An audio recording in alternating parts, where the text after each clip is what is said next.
रुड़की की गंगनहर कोतवाली पुलिस को बड़ी सफलता हाथ लगी है। पुलिस ने लापता चल रहे 18 साल के दीपक रावत की हत्या का खुलासा कर दिया है।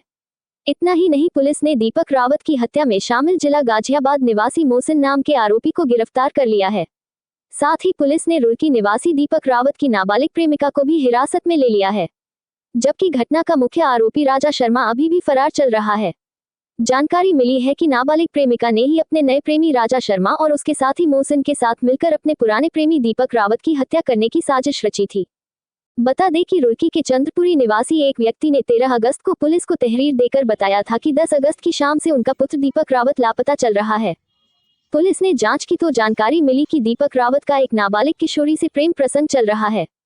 नाबालिग किशोरी दीपक रावत से शादी करना चाहती थी, लेकिन दीपक रावत के परिवार ने मना कर दिया था, जिसके बाद नाबालिग किशोरी का जिला गाजियाबाद निवासी राजा शर्मा के साथ प्रेम प्रसंग शुरू हो गया था, जिसके चलते दीपक रावत को अपने रास्ते से हटाना चाहती थी।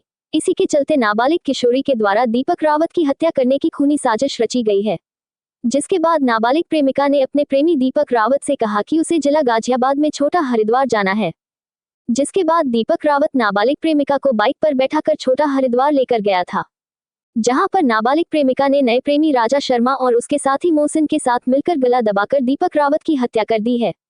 हत्या करने के बाद दीपक रावत के शव को गंगनहर में बहा दिया गया है।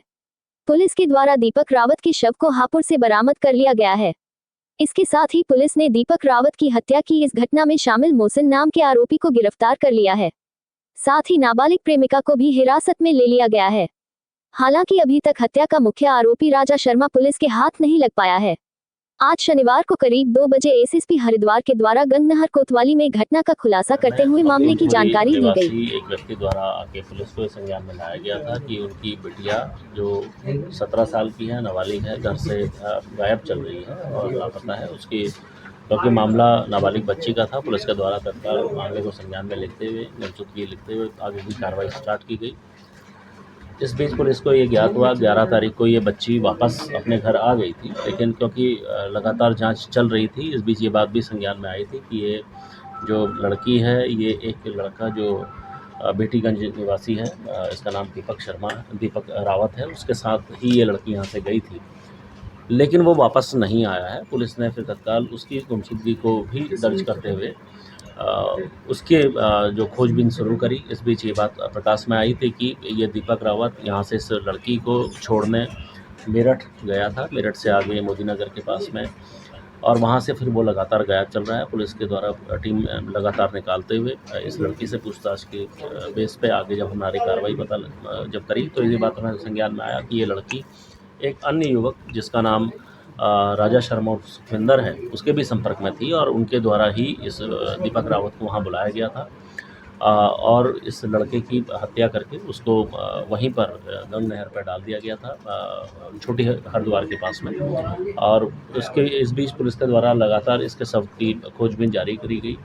कल इसका शव हापुड़ के पास में गंग नहर पर मिला है। पुलिस के द्वारा ये भी संज्ञान में आया कि ये लड़की अपने 3 अन्य साथियों के साथ इस पूरे घटना को इन्होंने अंजाम दिया है, जिसमें जो मुख्य अभियुक्त राजा शर्मा उर्फ सुखविंदर है, एक अन्य अभियुक्त मोहसिन उर्फ नौशाद, इसकी अरेस्टिंग पुलिस के द्वारा की गई है। अभी ये अभियुक्त फरार चल रहा है।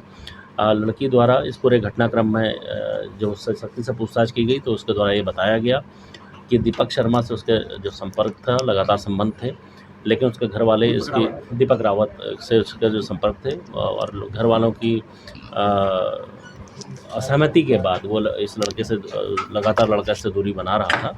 ये बात जब लड़की ने अपने एक अन्य दोस्त राजा शर्मा को बताई तो उसके द्वारा इनको वहाँ बुला के इनके द्वारा हत्या की साजिश रची गई और दीपक रावत को वहाँ मेरठ के पास बुला के वहाँ से इसको उसकी हत्या करके गंग नहर में डालना ये पुष्टि हो चुकी है। इसमें 2 लोगों की अरेस्टिंग की जा चुकी है। अन्य अभियुक्त भी जो फरार कर रहे हैं उनकी शीघ्र अरेस्टिंग की जाएगी। सर, कारण क्या सामने आया है इसमें? 17 साल की नाबालिग किशोरी है, उसने इतना बड़ी साजिश कर दी, डबल क्रॉस कर दी लड़कों को। देखिए, ये काफ़ी बड़ा समाज के लिए भी और पुलिस के लिए भी बड़ा झकझोरने वाला ये विषय है कि इतने कम उम्र के बच्चे, क्योंकि इसमें जिसकी मृत्यु हुई है, जिसकी हत्या हुई है और जिन्होंने जो अभियुक्त हैं सभी जो हैं वो 17 से 20 साल की उम्र के बच्चे हैं। और इसमें जो लड़की है जो विधि विरुद्ध किशोरी है वो खुद 17 साल की है और नाबालिग होकर इसके द्वारा 2 अन्य लोगों से लगातार संपर्क करते हुए और हत्या की इतनी बड़ी साजिश में इसका शामिल होना वाक़ई में दुख देने वाला है। सर ऐसे अभिभावकों को क्या संदेश दिए गए जिनमें बच्चों का ध्यान रखा जाए? देखिए ये वाक़ई में पूरे समाज के लिए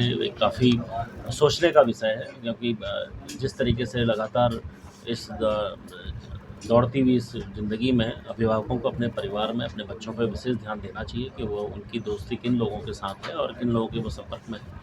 उनको लगता है कि अगर ये कोई गलत रास्ता है तो अपने बच्चों पे लगातार नज़र बनाए रखें और पुलिस को भी इसके संबंध में अवगत कराना चाहिए और इस प्रकार की जो घटनाक्रम है वाक़ई में झकझोरने वाला है।